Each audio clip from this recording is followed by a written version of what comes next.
Hello दोस्तों, कैसे हो आप सब। Welcome to my channel pharma exam. दोस्तों, आज के वीडियो में हम हॉस्पिटल फार्मेसी से कुछ क्वेश्चंस डिस्कस करेंगे। इंपॉर्टेंट क्वेश्चन है, पिछले बार भी आ चुकी है। ऐसे कुछ क्वेश्चन हमने आज के वीडियो में डिस्कस करेंगे। जैसे आप सभी को पता है, हमने एक 3000 की MCQ की सीरीज़ स्टार्ट किया हुआ है। ये है उस सीरीज़ का सेवेंथ नंबर आई थिंक या 8 नंबर वीडियो। हमने लास्ट वीडियो में फार्माकोलॉजी के क्वेश्चंस देखे हैं, फिर फार्मास्यूटिक्स की, फार्मास्यूटिकल केमिस्ट्री की, फार्माकोग्नोसी के अलग अलग इंपॉर्टेंट क्वेश्चन हमने देख रहे हैं। ऐसे करके हम 3000 क्वेश्चन देखेंगे। आप सभी को पता है, उड़ीसा की एग्ज़ाम्स आ रही है, फिर आपकी झारखंड का एग्ज़ाम्स आ रही है, SL एग्ज़ाम्स आ रही है, फिर अलग अलग स्टेट की अलग अलग एग्ज़ाम्स आ रही है। तो उसी के लिए हमने ये सीरीज़ स्टार्ट किया है। अगर आप फार्मासिस्ट की एग्ज़ाम की तैयारी कर रहे हो तो प्लीज़ चैनल को सब्सक्राइब कीजिए और बेल आइकन को भी दबा दीजिए ताकि आपको नोटिफिकेशन मिलती रहे। चलिए आज के क्वेश्चन देख लेते हैं क्या है। An example of non communicable disease. आपको नॉन कम्युनिकेबल डिजीज़ का एग्जाम्पल बताना है। कैंसर, टाइफाइड, सिफिलिस या फिर TB, ट्यूबरक्लोसिस। तो नॉन कम्युनिकेबल डिजीज़ कौन सी होगी इनमें से? आपको नॉन कम्युनिकेबल डिजीज़ बताना है। TB क्या है? ट्यूबरक्लोसिस, माइकोबैक्टीरियम ट्यूबरकुलोरी क्या है? कम्युनिकेबल डिजीज़ है। सिफिलिस क्या है? यह भी आपकी कम्युनिकेबल डिजीज़ में आती है। टाइफाइड क्या है? सल्मोनेला टाइफी क्या है? ये भी आपकी कम्युनिकेबल डिजीज़ है। तो बच गया क्या? कैंसर। कैंसर क्या है? ये नॉन कम्युनिकेबल डिजीज़ है। Option A is the correct answer. Option A is the correct answer. Communicable disease कौन सी होगी? Cancer is the correct answer. चलिए नेक्स्ट क्वेश्चन देखेंगे।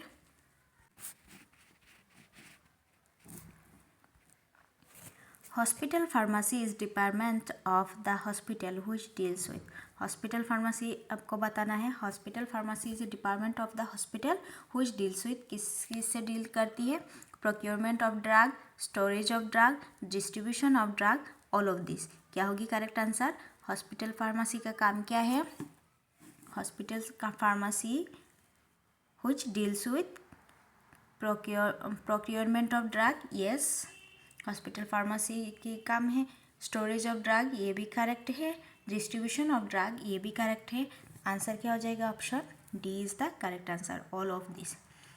करेक्ट आंसर क्या हो जाएगा? Option D.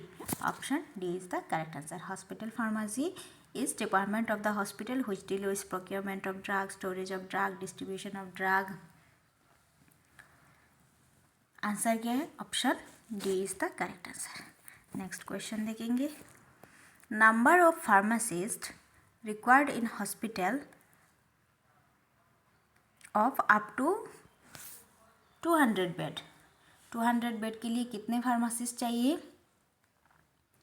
200 बेड के लिए कितना फार्मासिस्ट चाहिए? 5, 8, 10 या फिर 15? 200 बेड के लिए कितना फार्मासिस्ट चाहिए? एक बार देख लेंगे कितने बेड में कितना फार्मासिस्ट चाहिए। ओके, 50 बेडेड हॉस्पिटल के लिए कितने फार्मासिस्ट चाहिए? 3 फार्मासिस्ट चाहिए। फिर आपका 100 बेडेड के लिए कितने फार्मासिस्ट चाहिए? 5। 200 के लिए 8 फार्मासिस्ट, 300 के लिए 10 फार्मासिस्ट एंड 500 के लिए कितने फार्मासिस्ट चाहिए? 15 फार्मासिस्ट चाहिए। इंपॉर्टेंट है, इस बार ESIC में ऐसे कुछ क्वेश्चन आया था कि 500 से लेकर 1000 बेड तक के लिए कितने फार्मासिस्ट चाहिए। आंसर क्या होगी? 15। 50 में कितने हैं? 3। फिर 100 में कितना है? 5। फिर 200 में 8 एंड 300 में 10 एंड 500 में 15। तो हमारा आंसर क्या था? 200 बेड के लिए कितना फार्मासिस्ट चाहिए? 200 बेड के लिए 8 फार्मासिस्ट चाहिए, है ना। 200 बेड के लिए कितना फार्मासिस्ट चाहिए? 8 फार्मासिस्ट चाहिए। Option B is the correct answer. चलिए नेक्स्ट क्वेश्चन देखेंगे। Reserve food of plant is glycogen, starch, pectin या फिर glucose. Reserve food of plant की रिजर्व फूड किस फॉर्म में रहती है? प्लांट के रिजर्व फूड किस फॉर्म में रहती है? Reserve food of plant is glycogen, starch, pectin या फिर ग्लूकोज। क्या होगी करेक्ट आंसर? प्लांट की food reserve food as a starch रहती है, स्टार्च फॉर्म में रहती है। प्लांट पूछा है तो स्टार्च बोलेंगे, अगर एनिमल पूछता तो क्या बोलते? ग्लाइकोजन बोलते, है ना, ग्लाइकोजन बोलते। प्लांट का क्या है? स्टार्च है। Option B is the correct answer. Next question देखेंगे। Trachoma is chronic infection of. Trachoma किसकी इन्फेक्शन है? एयर की है, स्किन की है, आई की है या फिर नोज की है? ट्राकोमा किसके इन्फेक्शन है? Chronic infection of. यस, क्या है correct answer? Trachoma is chronic infection of eye. Option C is the correct answer. Option C is the correct answer. Positive organism क्या है? Chlamydia trachomatis, chlamydia. Okay, next question देखते हैं। Hospital pharmacy is run by. Hospital pharmacy run by qualified nurse, qualified pharmacist, any person who is under graduate या फिर all of the above. Hospital pharmacy कौन run करती है? Qualified nurse, pharmacist, any person who is under graduate या फिर all of the above. क्या होगी correct answer? तो हॉस्पिटल फार्मेसी को रन करने के लिए क्या चाहिए? रजिस्टर्ड फार्मासिस्ट चाहिए। ओनली कौन चला सकता है? रजिस्टर्ड फार्मासिस्ट चला सकता है। आंसर क्या है? Option B is the correct answer. Qualified pharmacist only. Only कौन चला सकते? फार्मासिस्ट, रजिस्टर्ड फार्मासिस्ट चला सकते हैं। Option B is the correct answer. Next question देखते हैं। The injectable contraceptive is. आपको इंजेक्टेबल कॉन्ट्रासेप्टिव बताना है। Injection medroxy, progesterone acetate, ethisterone, progestogen या फिर none of the above. Injectable contraceptive क्या है? हमने बताया है इसका आंसर 3 मंथ। एक बार देंगे तो वो 3 मंथ तक रहती है, उसका इफेक्ट 3 मंथ तक रहती है। आंसर क्या हो जाएगा? इंजेक्टेबल कॉन्ट्रासेप्टिव कौन सी होगी?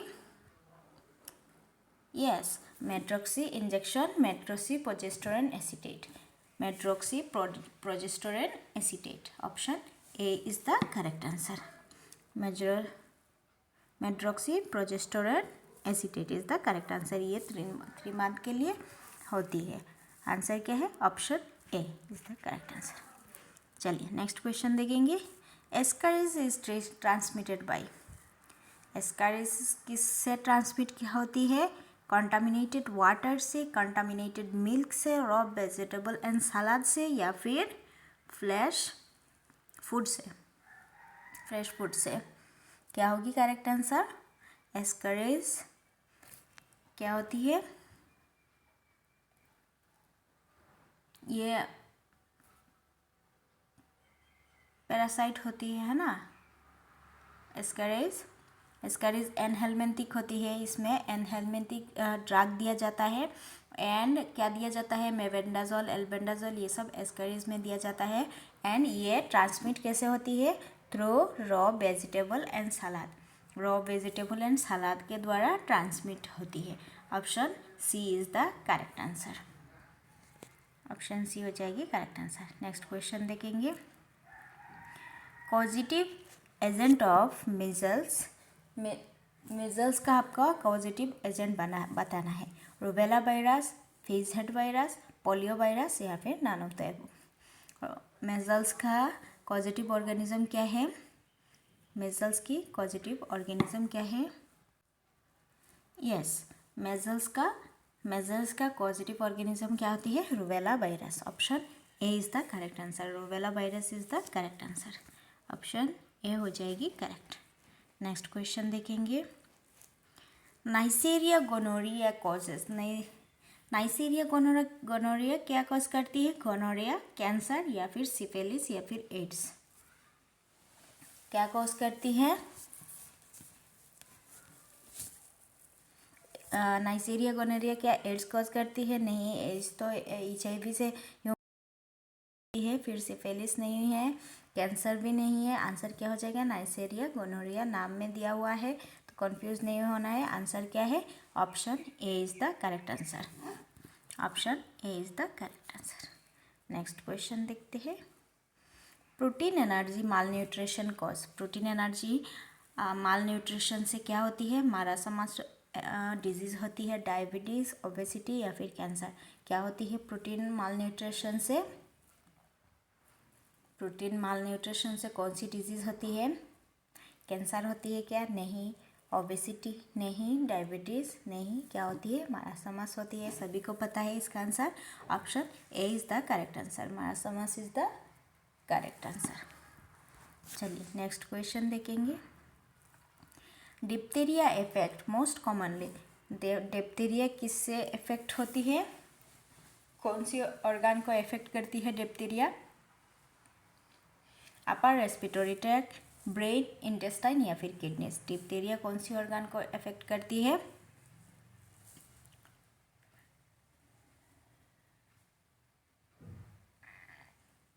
यस, डिप्थीरिया ये क्या है? रेस्पिरेटरी डिजीज़ होती है ना। रेस्पिरेटरी डिजीज़ होती है, क्या करती है? अपर रेस्पिरेटरी ट्रैक्ट को इन्फेक्ट करती है, इफेक्ट करती है। Upper respiratory tract is the correct answer. Option A is the correct answer. Diphtheria effect most commonly कौन सी part? Upper respiratory tract. Option A is the correct answer. Next question देखेंगे। Influenza spreads by. Influenza किससे spread होती है? Faecal route से, droplet infection से, genetically या फिर मदर टू फिटस। इन्फ्लुएंजा किस रूट से स्प्रेड होती है? इन्फ्लुएंजा भी क्या है? रेस्पिरेटरी डिजीज़ होती है ना। तो ये कौन सी रूट से इन्फेक्ट होती है? इन्फ्लुएंजा स्प्रेड कैसे होती है?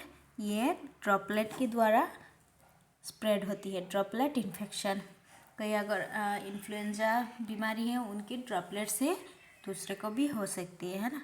आंसर क्या है? Option B, droplet infection is the correct answer. Facial route से नहीं, जेनेटिकली भी इन्फ्लुएंजा नहीं होती, मदर टू फीटस में भी नहीं जाती। आंसर क्या है? Droplet is the correct answer. Next question देखेंगे। Mantoux test is used for diagnosis of. Mantoux test किस लिए किया जाता है? डिप्थीरिया, टाइफाइड, लेप्रेसी या फिर टीबी। मॉन्टेक्स टेस्ट किस लिए किया जाता है? मॉन्टेक्स टेस्ट किस लिए किया जाता है? मॉन्टेक्स टेस्ट किस लिए किया जाता है? तो मॉन्टेक्स टेस्ट टीबी के लिए होती है ना। माइकोबैक्टीरियम ट्यूबरक्लोरी के लिए, टीबी के लिए क्या होती है? ट्यूबरक्लोसिस के लिए क्या होती है? मॉन्टेक्स टेस्ट होती है। लेप्रोसी के लिए स्किन टेस्ट होती है। फिर टाइफाइड के लिए क्या होती है? वाइडल टेस्ट होती है। और डिप्थीरिया पीसीआर से करते हैं, पीसीआर चेन रिएक्शन से टेस्ट किया जाता है। टाइफाइड वाइडल टेस्ट है और टीबी के लिए क्या है? मॉन्टेक्स टेस्ट है। ऑप्शन के है D is the correct answer. Mantoux test क्या है? ट्यूबरक्लोसिस के लिए होती है। Next question. पैरासाइटिक डिजीज़, इनमें से आपको पैरासाइटिक डिजीज़ बताना है। टाइफाइड, राउंडवॉर्म, पोलियो या फिर हेपेटाइटिस। पैरासाइटिक डिजीज़ बताना है। टाइफाइड क्या है? ये बैक्टीरियल डिजीज़ होती है। राउंडवॉर्म क्या है? पैरासाइटिक डिजीज़ है। पोलियो क्या है? वायरल होती है। हेपेटाइटिस भी वायरस के द्वारा होती है। आंसर क्या हो जाएगी? Option D is the correct answer. Roundworm क्या है? पैरासाइटिक डिजीज़ होती है। पैरासाइटिक डिजीज़ होती है ना। Roundworm is the correct answer. Which is a function of hospital pharmacy. आपको हॉस्पिटल फार्मेसी का फंक्शन बताना है। Selection of reliable supplier, distribution of medicament in the wards या फिर मेंटेनेंस ऑफ मैन्युफैक्चरिंग रिकॉर्ड या फिर all of the above. Hospital pharmacy का function क्या है?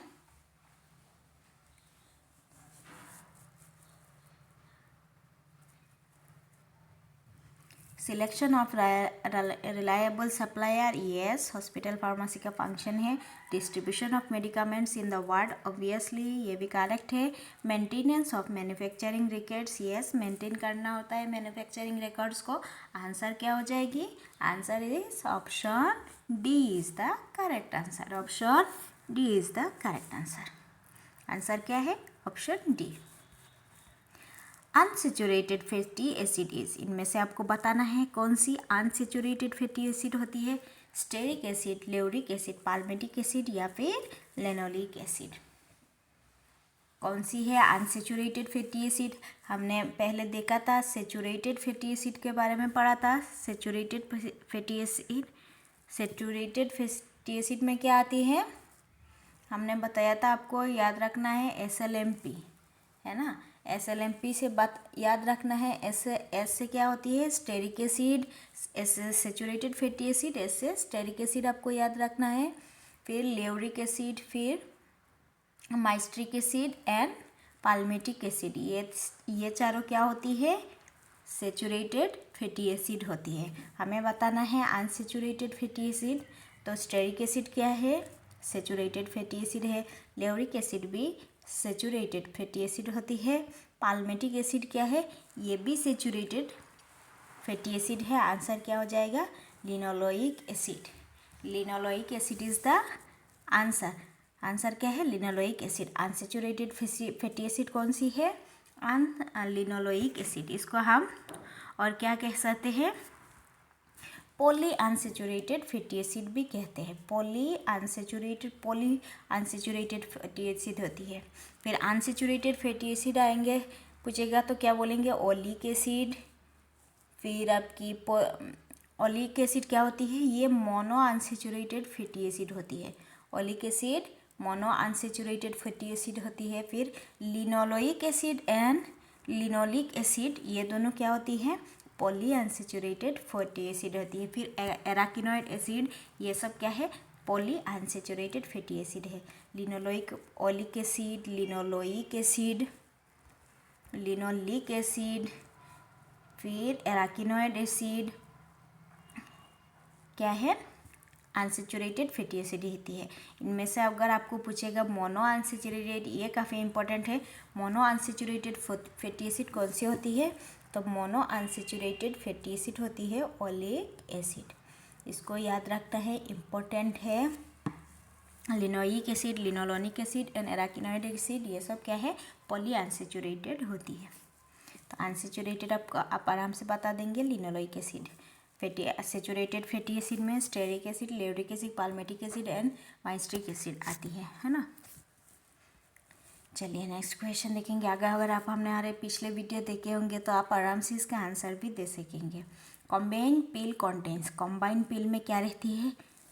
और ऑस्ट्रोजन रहती है, ऑस्ट्रोजन प्रोजेस्ट्रोजन रहती है या फिर प्रोजेस्टेरोन रहती है?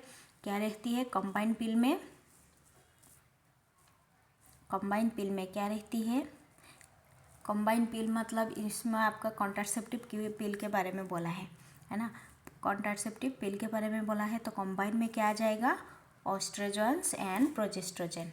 ऑस्ट्रोजन्स एंड प्रोजेस्ट्रोजन्स रहती है। ऑप्शन बी हो जाएगी correct answer. Oestrogen and progesterone होती है। नेक्स्ट देखेंगे, क्लोरोजाइनिनोल इज, क्लोरोजाइनिनोल क्या है? डेटॉल है, यूसेल है, लाइसोल है या फिर फिनोल है? क्लोरोजाइनिनोल क्या है? ये कोई हमने DHS एग्ज़ाम में आया था। इसका आंसर क्या होगी? क्लोरोजाइनिनोल इज डेटॉल होती है। Option A is the correct answer. Chloroxylenol क्या है? ये डेटॉल है। Option A is the correct answer.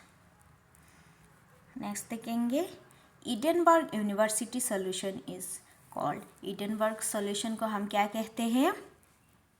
Edinburgh University solution को हम क्या कहते हैं? दोस्तों ये है आज की लास्ट क्वेश्चन। नेक्स्ट वीडियो में हम फिर और कुछ क्वेश्चन डिस्कस करेंगे। अगर आप एग्ज़ाम की तैयारी कर रहे हो, हमने 3000 के सीरीज़ स्टार्ट किया हुआ है। अगर आप एग्ज़ाम की तैयारी कर रहे हो तो प्लीज़ चैनल को सब्सक्राइब करें ताकि आपको नेक्स्ट वीडियो की नोटिफिकेशन मिलती रहे। इडेनबर्ग यूनिवर्सिटी सॉल्यूशन इजी है, आपको याद रखना है EU। ओके, ई से इडेनबर्ग, यू से यू एंड सॉल्यूशन, तो क्या हो जाएगी आंसर? Eusol. Eusol is the correct answer, है ना। Lysol, Dettol and flower solution नहीं है। आंसर क्या है? यूसोल। एडिनबर्ग यूनिवर्सिटी सॉल्यूशन को हम क्या कहते हैं? यूसोल कहते हैं। और एक चीज़ यूसोल क्या होती है? यूसोल होती है एंटीसेप्टिक सॉल्यूशन। एंटीसेप्टिक होती है, इसमें क्या रहती है? Chlorinated lime and boric acid होती है। ये भी पूछता है यूसोल में क्या होती है? Chlorinated lime and boric acid होती है। Chlorinated lime and boric acid होती है। इसको आपको याद रखना है। एडिनबर्ग यूनिवर्सिटी सॉल्यूशन आप और नहीं भूलेंगे। ये क्या है? यूसोल होती है। यूसोल क्या है? एंटीसेप्टिक है। एंटीसेप्टिक है एंड इसमें क्या रहती है? Chlorinated lime and boric acid रहती है। तो दोस्तों ये था आज का लास्ट। अगर वीडियो पसंद आए और अगर क्वेश्चन आपको अच्छा लगे, कुछ भी अगर, चैनल को लाइक करें, सब्सक्राइब करें। Thank you.